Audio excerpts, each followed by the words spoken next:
मेरे बच्चे, तुम्हारी माँ से ज्यादा भाग्यशाली कोई माँ नहीं। जानते हो क्यों? क्योंकि हर माँ को अपनी संतान में ईश्वर का अंश नजर आता है, लेकिन मेरा अंश खुद ईश्वर की संतान है। ईश्वर के बेटे का जन्म मेरी कोख से क्यों हुआ, किस लिए हुआ? सुनोगे क्यों आया है वो मेरा बेटा बनकर, जिसे ये संसार एक दिन यीशु के नाम से जानेगा। ये बात तब की है जब ईश्वर ने अपनी छवि में इंसान को बनाया था, लेकिन इंसान ने इस जीवन की अहमियत ही नहीं समझी और पाप की राह पर निकल पड़ा। ईश्वर ने एक वादा किया था, जब पाप का घड़ा भर जाएगा, हमें मुक्ति दिलाने के लिए वो खुद अपने बेटे को भेजेगा। और पाप का घड़ा भरा जब राजा हेरोड का अत्याचार अपने चरम पर पहुंचा।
अगर यही हाथ किसी कमजोर को मारने की बजाय उसकी मदद के लिए उठे तो सोचिए आपको कितनी दुआएं मिलेगी। अपनी शिक्षा अपने पास रखो, हमें दूसरे गांव पहुंचना है, नहीं तो राजा के सैनिक के सामने जबान चलाने का मतलब समझाते हैं। चलो।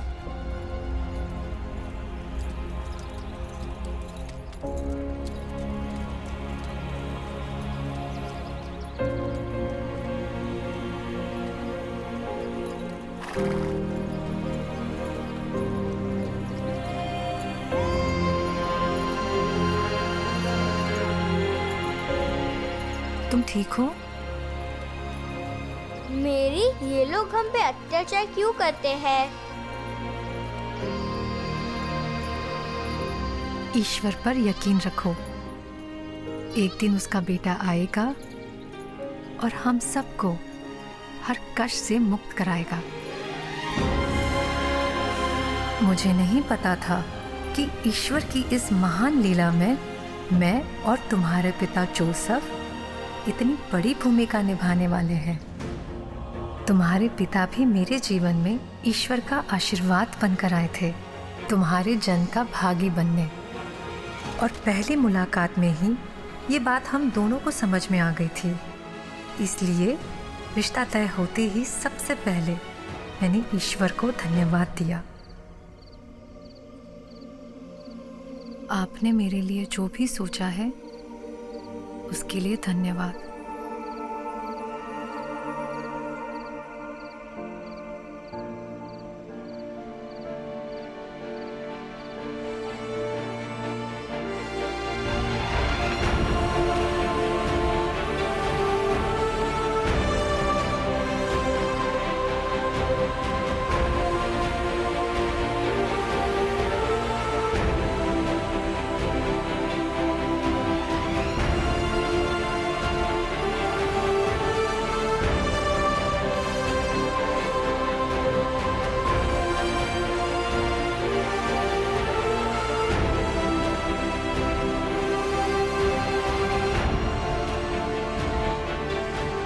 आज तक सुना था कि देवदूत होते हैं। जब संदेश ईश्वर का हो तो हमें उनका दूत बनकर आना ही पड़ता है। मैरी, ईश्वर का बेटा तुमसे जन्म लेगा, तुमसे जन्म लेगा, तुमसे जन्म लेगा। ईश्वर का बेटा मुझसे जन्म लेगा? ये तभी मुमकिन है जब तुम इस जिम्मेदारी को स्वीकार करो। जिम्मेदारी? मैरी, दुनिया जिस मसीहा की राह देख रही है वो तुम्हारी राह देख रहा है।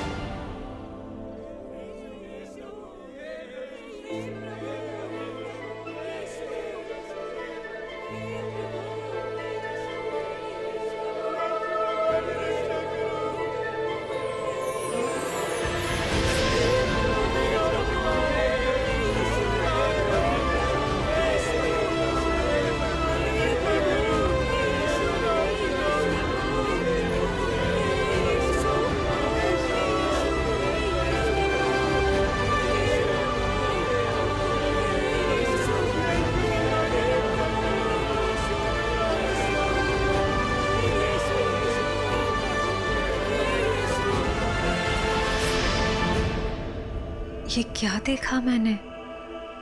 भविष्य, जिसे हकीकत में बदलना या ना बदलना तुम्हारी हां या ना पर निर्भर करता है।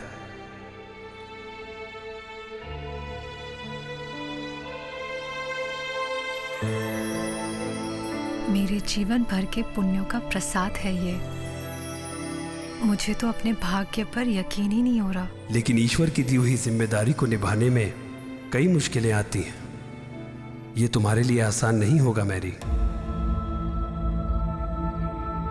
अगर मेरी मुश्किलों से लोगों के लिए ईश्वर तक पहुंचने का रास्ता आसान होगा, और अगर ईश्वर को मुझ पर यकीन ही नहीं होता कि मैं उनके बेटे को हर मुश्किल से बचा लूंगी, तो इतनी बड़ी जिम्मेदारी वो मुझे कभी नहीं देते। तो ईश्वर के प्रकाश को स्वीकार करने के लिए तैयार हो जाओ मैरी।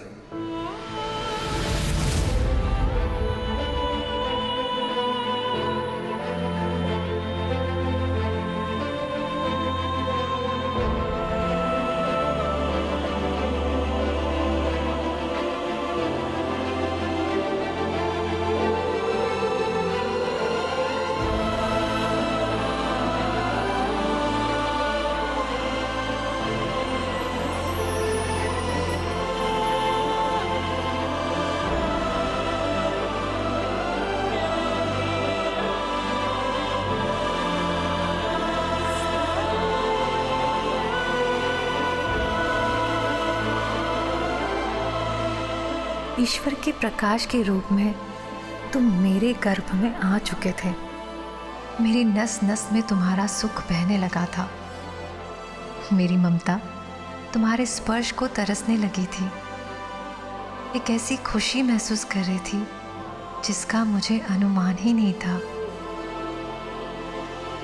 मैं तो तुम्हें ईश्वर के आशीर्वाद के रूप में पाकर धन्य थी, लेकिन गांव वालों की नज़र में मैं गुनहगार थी और तुम मेरे गुनाह का सबूत।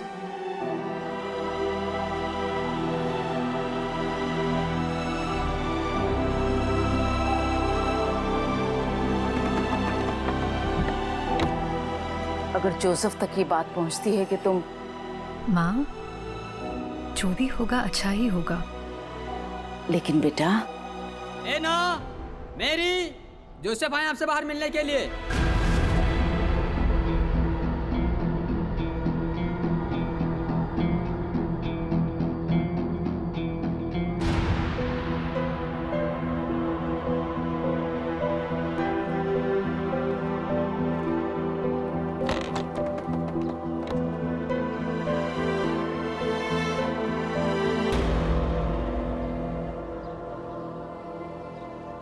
मैंने जो सुना है क्या वो सच है?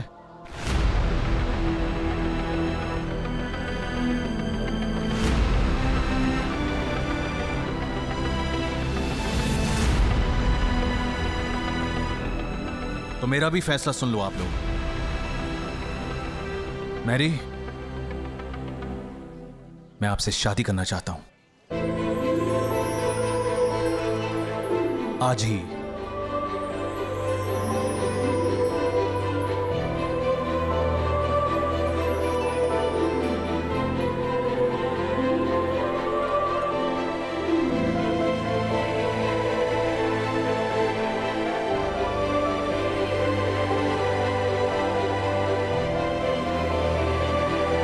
वो देवदूत मेरे पास भी आए थे। अब इस शादी में और देर नहीं होनी चाहिए ताकि ईश्वर के इस अंश पर कोई सवाल ना उठे।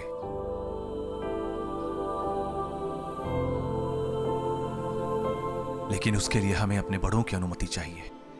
जिसमें ईश्वर की मर्जी है वहां हम सिर्फ आशीर्वाद दे सकते हैं और तुम्हारा धन्यवाद कर सकते हैं बेटा।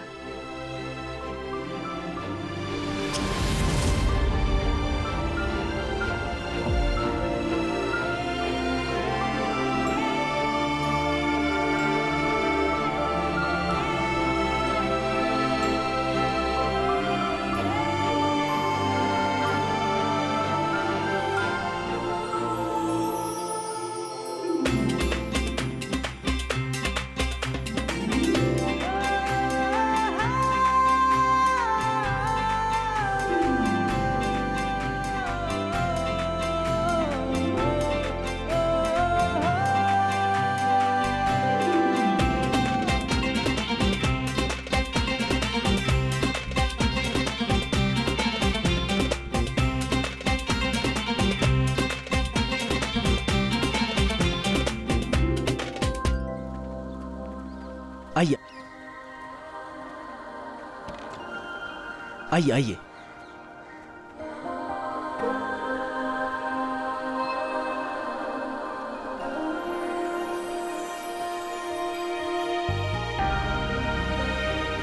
आपका स्वागत है भाभी। यही हमारा घर है मैरी, यही हमारा संसार है। तुम, मैं, मेरा भाई और भाभी। मारिया। आज से मेरा ये परिवार तुम्हारा भी परिवार है। इतने प्यारे परिवार का हिस्सा बनाकर इतनी खुशियां देने के लिए मैं आभार तो ठीक है, लेकिन मैं तुम्हें इतना बता दूं कि रिश्ते में तुम भले मुझसे बड़ी हो, लेकिन उम्र और तजुर्बे दोनों में मैं तुमसे बड़ी हूं। नहीं नहीं, इसकी आदत है मजाक करने की। आप लोग जाइए ना, जाके आराम कीजिए, थक गए होंगे। चलो।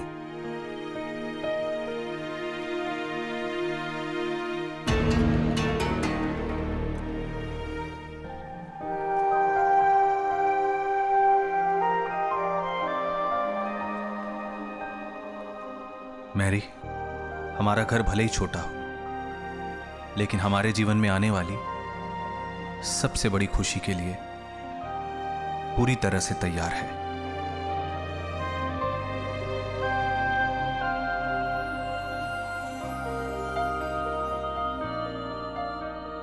ईश्वर के बेटे की राह सारी दुनिया देख रही थी ताकि वो सबको अंधेरे से उजाले की ओर ले जा सके, लेकिन वहीं राजा हेरोड दुनिया को ईश्वर के नूर से दूर रखना चाहता था। पाप में लिप्त और शैतान की काली छाया से प्रभावित हेरोड और शैतान दोनों राज्य पर अपना प्रभुत्व जमाना चाहते थे। वे आए दिन लोगों पे अपनी ताकत आजमाने का कोई ना कोई नया तरीका ढूंढ लेते थे।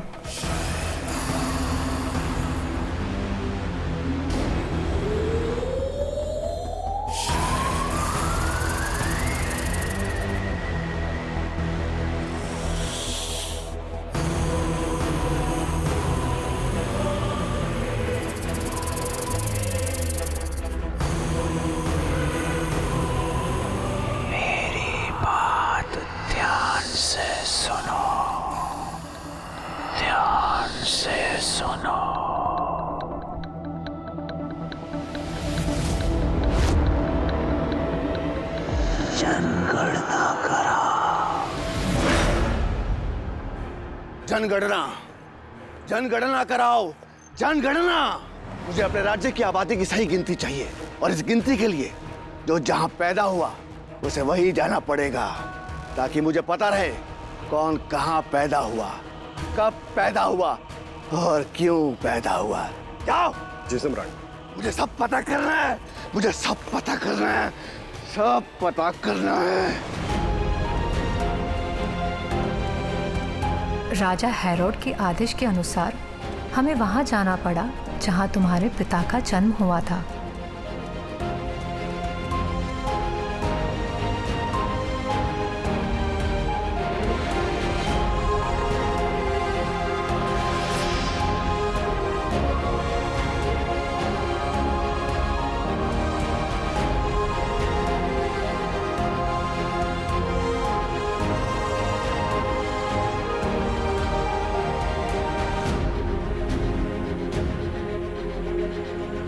और देखते ही देखते वो वक्त आ गया, तुम्हारे आने का वक्त।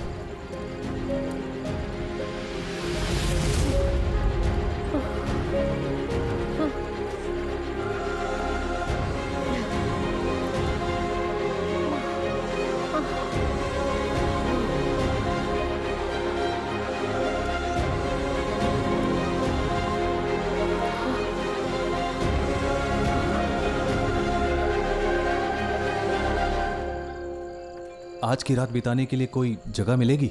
जनगणना की वजह से सारी सराहें भरी हुई हैं भाई।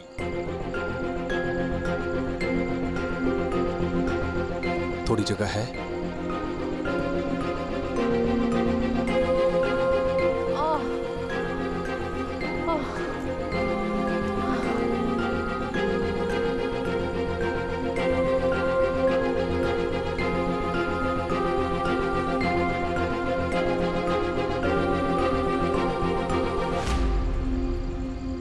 किसी भी सराय में जगह नहीं है।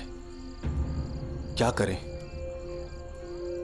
ईश्वर का पुत्र पैदा होने वाला है और हम उसे छत भी नहीं दिला पा रहे।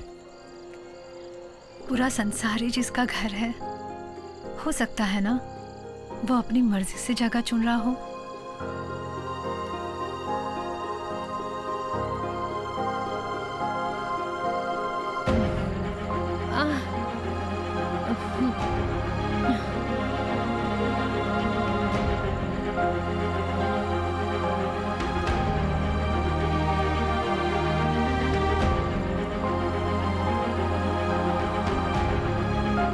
तुम आने वाले हो, इसका आभास सिर्फ मुझे ही नहीं, दूर दूर तक होने लगा था।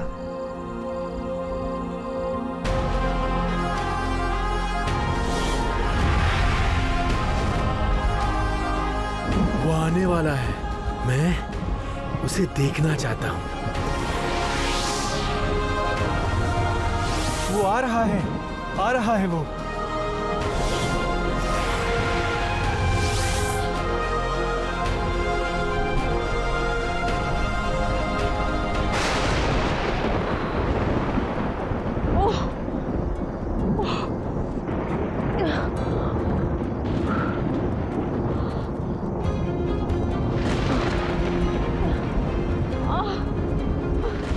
मैरी, तुम्हें इस हालत में इससे आगे और नहीं चलना चाहिए। हमें यहीं कहीं रुकना होगा।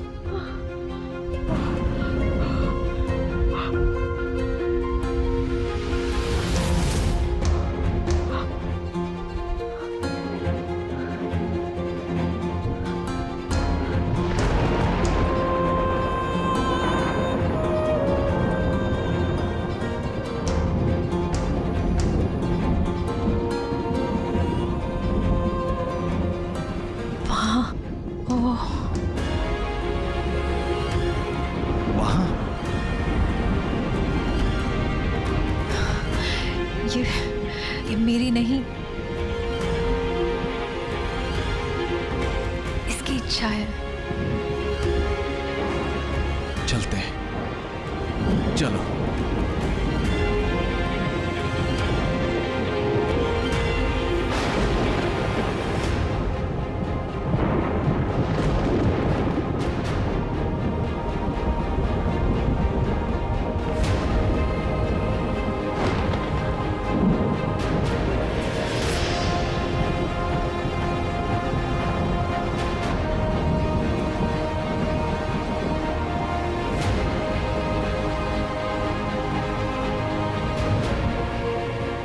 आज एक मसीहा जन्म ले रहा है। गौशाला की चलनी में कपड़े में लिपटे हुए ईश्वर के इस अंश का पहला दीदार करो।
हमें पानी की जरूरत पड़ेगी।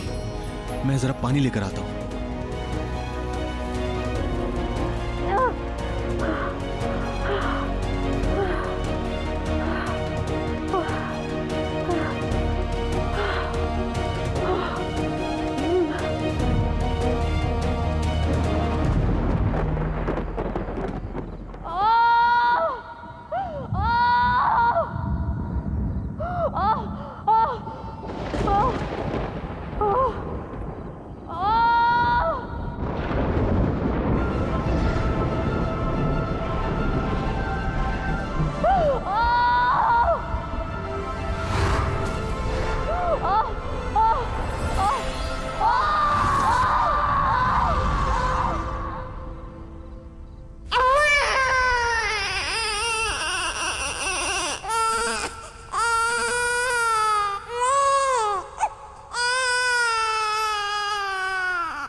ये थी तुम्हारे जन्म की कहानी। संसार के मसीहा, तुम्हारा नाम होगा यीशु, यीशु, यीशु, यीशु।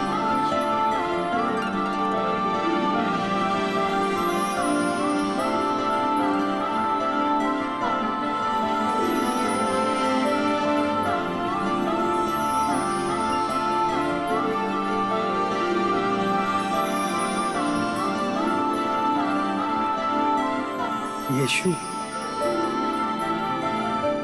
संसार को संभालना, पर अपनी माँ को मत भूलना।